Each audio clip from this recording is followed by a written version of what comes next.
Hey, General Hospital fans, have we got a massive week of spoilers lined up for you, June 15th through the 19th, and honestly, buckle up, because this week is absolutely packed. We're talking about Michael Corinthos playing puppet master behind the scenes, pulling strings to make sure Willow walks right into Tracy's trap. We've got Gio surprising Emma in the sweetest possible way. We've got Lulu sitting down with her own mother for what starts as a formal interview and turns into something way more personal and emotional. And we have got Sidwell. Yeah, he got taken down, but do not count him out because that man is already cooking up something vicious, and I have a feeling we are all going to feel it by Friday. It's me, and we are diving deep into all of these hot spoilers for the week of June 15th through the 19th, including Valentine making what could be the most heartbreaking sacrifice of his life, Alexis and Rick putting their heads together over something mysterious, and a whole lot more. But before we get into all of it, if you are not yet following us, please hit that subscribe button right now because you do not want to miss a single episode. Okay, let's get into it. Monday, June 15th, Season 63, Episode 191 kicking off the week, we've got Rick and Alexis having a conversation about their plans, and I have to be honest with you, I sat here and I racked my brain trying to figure out what legal matter these two could possibly be working on together, and I kept coming up empty. So, where my brain went? Molly. I think there is a very good chance that Rick and Alexis are putting something together to celebrate Molly's book launch before she and Cody head out on their book tour. Because we already know that Molly and Cody are on their way out the door in terms of the canvas, so it would make total sense for her parents to want to do something meaningful before she hits the road. Maybe a little surprise party, maybe a dinner, something special. And honestly, that would be such a sweet Rick and Alexis moment. Two people who have had so much complicated history coming together for their daughter. Love that for them. Over at the boathouse, Emma is calling out for Gio, and she sounds a little panicked. Like genuinely freaked out. Where is he? Why isn't he answering? That kind of energy. And it turns out Gio is actually really excited about something, and he shares the big news with Emma. So here's my theory. I think Gio may have hidden himself to give her a little scare, and then the moment she finds him, he drops some genuinely wonderful news on her. Could be about his career, could be something personal between the two of them. Either way, it sounds like a really fun and sweet scene, and honestly those two have such good chemistry that I am here for it. Now, Lulu is interviewing Laura, her own mother, about Jen Sidwell for a news article. And on the record, Laura is keeping it professional. She tells Lulu she has had reservations about Sidwell for a while now, that she is relieved his intended victim Lucas Jones survived, and that she looks forward to seeing him face real justice. Very measured, very mayoral. But then Lulu turns off the recorder, and that is when the real conversation happens. Off the record, Laura drops the mask and admits just how much she despises Sidwell. She is glad people are finally seeing him for the dangerous thug that he truly is. And then this is the part that gets me. Lulu confesses something to her mom. Something she's been holding back. And I think there is a very real possibility that this is the moment Lulu finally comes clean to Laura about what really happened with Rocco, that Rocco shot column, and how deeply tangled up Sidwell is in all of that. That would be huge. That would be a huge weight off Lulu's shoulders and a massive shock for Laura to absorb. Meanwhile, Nina is alarmed. She is asking not Nathan, and by not Nathan, I mean Cass has, who has been impersonating Nathan, about when was the last time he heard from his mom Liesel. Now look, I actually do believe that Cass genuinely wants to keep Liesel and Jocelyn safe.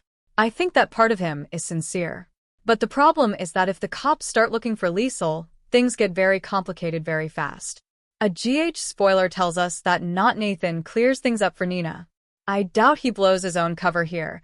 He's not going to tell her he's actually Cass has, but I do think he may feed her something just convincing enough to keep her from asking more questions. Maybe he says Liesel had to leave town suddenly, that she might be out of touch for a while. Something vague, but believable. Just enough to buy time. Also on Monday, Chase is not backing down. He claps back at DA Turner right there at the Peace PD and tells her point blank that maybe she ought to take a hard look at her own bias against Willow Corinthos before she comes for him. And look, Justine is absolutely going to have opinions about Chase arresting Tracy Quartermain while he was off duty and on private property, where multiple people in this situation actually live. But here's the thing, Willow set that whole thing up. She knew exactly what she was doing. Chase knows it, Tracy knows it, and deep down Turner probably knows it too. Michael asks Willow if she is really sure she is the right person to be going up against Tracy Quartermaine. And this is where it gets really interesting to me because I think Michael might be subtly encouraging Willow here. On the surface, it sounds like he's expressing concern. But Michael knows Willow. He knows her limitations in a fight against someone as ruthless as Tracy. And if Willow loses, which is very likely, that only helps Michael. So, he could be nudging her toward a battle she can't win and playing the concerned ex-husband while he does it. Classic Michael move, honestly. And then we've got Valentine telling Carly not to use Sonny, to use him instead. There is a really emotional moment coming between these two next week. We are told Valentine is holding Carly's hands against his chest in the kitchen. It is incredibly tender, and it reads like a man who has decided he is willing to put himself on the line for her. My read on this? Valentine may be telling Carly that the moment the cops pull back from Spoon Island, he will go in himself and look for Jocelyn. He is offering himself up, so Carly does not have to drag Sonny into it. Which, with everything Sonny has on his plate, is actually a really selfless move. Tuesday, June 16th, Season 63, Episode 192 column gets some brand new information. And there are a few directions this could go. Maybe it's an update coming in from Orek. Maybe Sidwell himself makes some kind of contact. Or perhaps it is news about Britt and Rocco, because that situation is still very much unresolved and Colum has a stake in all of it. Dante has to step up and defend not Nathan, and my guess is that DA Justine Turner is laying into Casas for allowing Sidwell to escape, especially knowing just how dangerous that man is. Dante may pull not Nathan aside privately because this is not his first misstep. Remember, when Cass has mishandled evidence early on? He's not a trained cop. He doesn't know procedure and protocol the way a real officer would. Dante is probably trying to protect him while also quietly keeping him in line. Michael and Tracy actually agree on something this week, which, wow, is a sentence I did not think I would be saying anytime soon. But I'd bet anything it is about Willow and Chase. I can absolutely see Michael quietly encouraging Tracy to go after Willow, because Tracy already lit into Michael not that long ago about ever bringing Willow into the family's orbit in the first place. So for Michael to essentially hand Tracy a green light? That is cold. That is calculated. And that is Michael Corinthos doing what he does best. Brennan makes a deal with Willow. We are going to see Brennan and Nina both in the room with Willow over at Turning Woods. And here's the thing. With Sidwell on the run, Willow is running out of time and resources. Those paralytic shots she has been using to keep Drew quiet? She's almost out. She's going to need something else to maintain control over Drew, and that means she has to get creative. Which brings Jack Steele back into the picture as a way to keep Drew compliant while she figures out her next move. Willow is scrambling, and you can feel it. Valentine resigns himself to his fate. And this is the moment that gets me right in the chest. Valentine may tell Carly to offer him up to Colum, to use Valentine as the bargaining chip to get Jocelyn back. Or he may simply accept that if he goes onto Spoon Island, he is walking into near-certain danger. Colum would either send him straight back to stay now or have him shot without a second thought. But Valentine loves Carly. He wants to save Jocelyn for her. And he is apparently willing to pay whatever price that requires.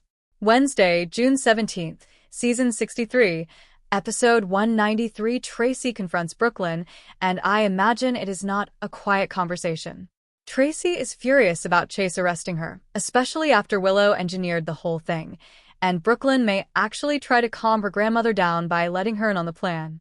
Because we know Brooklyn has been working with Brick to set Willow up, to frame her for Jordan's accident. And if Tracy gets wind of that plan, she is not going to pump the brakes, she is going to step on the gas.